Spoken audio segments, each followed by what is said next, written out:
Haribhoomi news bulletin में आपका स्वागत है। आज 30 अप्रैल 2025 को वैशाख माह के शुक्ल पक्ष के तृतीय तिथि है। राहुकाल दोपहर 12:24 से लेकर 2:03 तक रहेगा।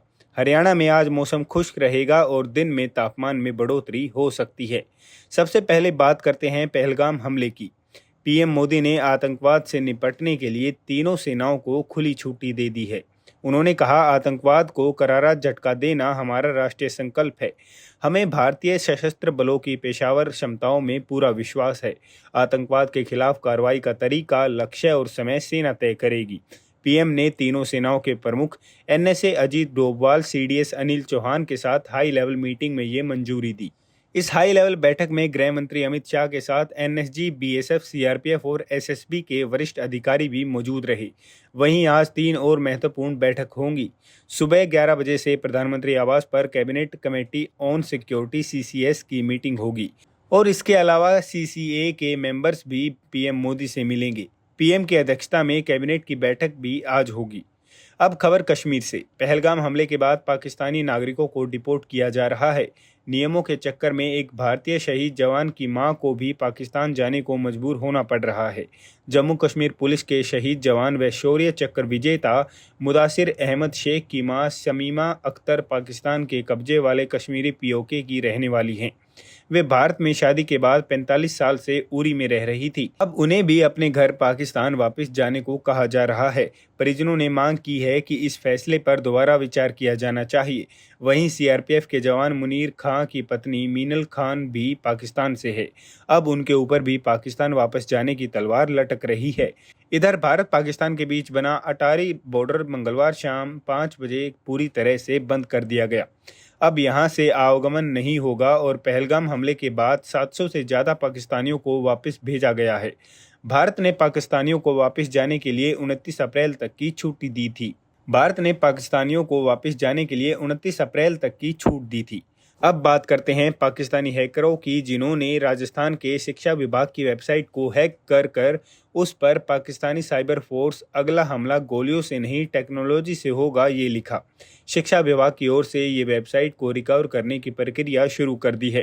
पाकिस्तानी हैकर्स ने मंगलवार को आर्मी पब्लिक स्कूल, रानीखेत और श्रीनगर की वेबसाइट भी हैक कर डाउन करने की कोशिश की थी। इसके अलावा आर्मी वेलफेयर हाउसिंग ऑर्गेनाइजेशन और भारतीय वायुसेना के प्लेसमेंट पोर्टल में भी सेंध लगाने की कोशिश हुई। वहीं भारत ने पाकिस्तान के रक्षा मंत्री ख्वाजा आसिफ के ट्विटर हैंडल पर रोक लगा दी है। पहलगाम हमले के बाद ख्वाजा आसिफ का एक वीडियो वायरल हुआ था, जिसमें उन्होंने स्वीकार किया था कि पाकिस्तान लंबे अरसे से आतंकी संगठनों की फंडिंग करता आ रहा है। भारत ने सोमवार को भी 17 पाकिस्तानी यूट्यूब चैनल्स पर बैन लगा दिया है। अब खबर पहलगाम हमले पर देश की अंदरूनी राजनीति की। एक और इस आतंकी हमले को लेकर जहां पूरे देश में आक्रोश है, वहीं देश के मुख्य राजनीतिक दल कांग्रेस और भाजपा एक दूसरे के खिलाफ पोस्टर वॉर कर रहे हैं। कांग्रेस पार्टी ने पीएम मोदी का नाम लिए बिना ट्विटर पर एक तस्वीर पोस्ट की, जिसमें कुर्ता पैजामा पहने शख्स का सिर कटा हुआ है और उसमें हाथ पैर गायब हैं। कांग्रेस की इस पोस्ट को पहलगाम हमले के बाद 24 अप्रैल को हुई सर्वदलीय बैठक से जोड़कर देखा जा रहा है। बैठक में पीएम मोदी नहीं आए थे। पोस्ट पर भाजपा प्रवक्ता गौरव भाटिया ने कहा कि कांग्रेस और आतंकियों की सोच एक जैसी है। कांग्रेस लश्कर पाकिस्तान है। पाकिस्तान के टावर से कांग्रेस का सिग्नल मिलता है। राहुल के सिग्नल पर ऐसा हो रहा है। पाकिस्तान में वाहवाही के लिए कांग्रेस ऐसा कर रही है।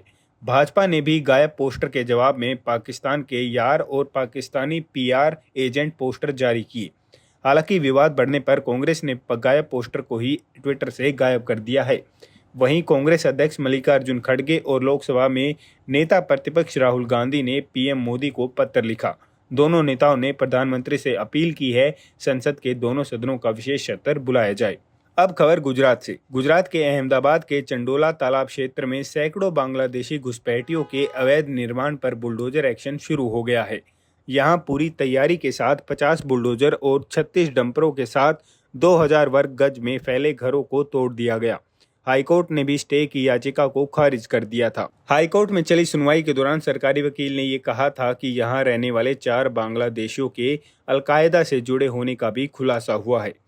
अब बात करते हैं अयोध्या के राम मंदिर की। अयोध्या में राम मंदिर का निर्माण इस साल 5 जून तक पूरा हो जाएगा। अब बात करते हैं अयोध्या के राम मंदिर की। अयोध्या में राम मंदिर का निर्माण इस साल 5 जून तक पूरा हो जाएगा। मंदिर निर्माण समिति के अध्यक्ष नरपेंद्र मिश्र ने कहा, मंदिर परिसर में महर्षि वाल्मीकि, श्री वशिष्ठ जी, श्री अहल्या जी, निषादराज महाराज, शाबरी माता और अगस्त्य मुनि के मंदिर भी 5 जून के बाद श्रद्धालुओं के लिए खोल दिए जाएंगे। वहीं मंदिर के शिखर पर 42 फुट ऊंचा धर्म ध्वज दंड भी लगाया जाएगा। अब दंड के सबसे ऊपरी हिस्से पर ध्वज लगाया जाएगा। मंदिर का शिखर अभी 161 फीट ऊंचा है और ध्वज लगने के बाद मंदिर की ऊंचाई 203 फीट होगी। मंदिर के परकोटे पर बने राम दरबार और 6 मंदिरों की पूजा 5 जून से की जाएगी। अब सुप्रीम कोर्ट से बड़ी खबर। पेगासस जासूसी रिपोर्ट को सार्वजनिक करने से सुप्रीम कोर्ट ने इनकार कर दिया है। जस्टिस सूर्यकांत और जस्टिस एन कोटेश्वर सिंह की बेंच ने कहा कि देश की सुरक्षा और संप्रभुता से जुड़ी किसी भी रिपोर्ट का खुलासा नहीं किया जाएगा। अगली सुनवाई 30 जुलाई को होगी। 2021 में एक पोर्टल ने अपनी रिपोर्ट में दावा किया था कि केंद्र सरकार ने 2017 से 19 के दौरान करीब 300 भारतीयों की पेगासस स्पाईवेयर के जरिए जासूसी की। इनमें पत्रकार, वकील, सामाजिक कार्यकर्ता, विपक्ष के नेता और बिजनेसमैन भी शामिल थे। अब खबर गैंगस्टर लॉरेंस बिश्नोई के बारे में। गैंगस्टर लॉरेंस के पुलिस कस्टडी में हुए इंटरव्यू के मामले में 5 पुलिसकर्मियों को कोर्ट से राहत नहीं मिली। उनके द्वारा पॉलीग्राफी टेस्ट न करवाने के लिए दाखिल की गई याचिका मोहाली कोर्ट ने खारिज कर दी है। अब साफ है कि पॉलीग्राफी टेस्ट करवाना होगा या फिर हाईकोर्ट जाना पड़ेगा। इससे पहले 6 पुलिसकर्मियों ने पॉलीग्राफी टेस्ट के लिए सहमति व्यक्त की थी और उनके बयान दर्ज किए गए थे। हालांकि बाद में उन्होंने मोहाली कोर्ट में याचिका दायर की थी। अब खबर कनाडा से। कनाडा चुनाव में खालिस्तान समर्थक और एनडीपी के नेताओं को करारा झटका लगा है। एनडीपी के प्रमुख नेता जगमीत सिंह अपनी सीट से चुनाव हार गए। उन्होंने अपने पद से भी इस्तीफा दे दिया है। वहीं नतीजों से साफ है कि लिबरल पार्टी के मार्क कार्नी प्रधानमंत्री बने रहेंगे। ये चुनाव ऐसे वक्त पर हुआ जब कनाडा अपने पड़ोसी अमेरिका के साथ टैरिफ वॉर में उलझा हुआ है। अब खबर सुप्रीम कोर्ट से। सुप्रीम कोर्ट ने सीबीआई को दिल्ली एनसीआर इलाकों में रियल एस्टेट डेवलपर्स और बैंकों के बीच गठजोड़ को लेकर आदेश दिया है। शीर्ष कोर्ट ने सीबीआई को आदेश दिया है कि सुपरटेक लिमिटेड के खिलाफ जांच करे।